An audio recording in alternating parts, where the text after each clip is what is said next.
Mel 2204, your project vlogger host. Subscribe.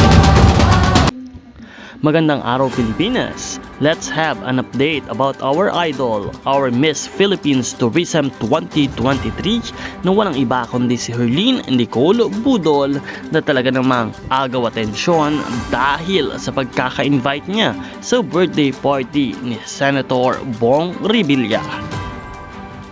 Todo enjoy ni Herlene ang makiparty kasama ang mga sikat na personalidad at mga politikos sa bansa.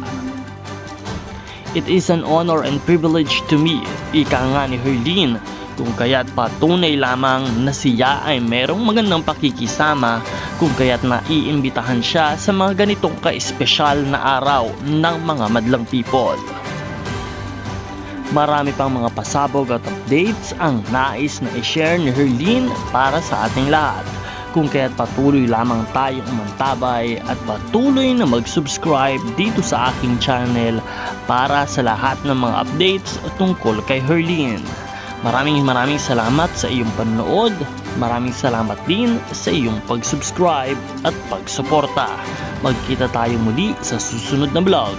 Maraming salamat at magandang araw.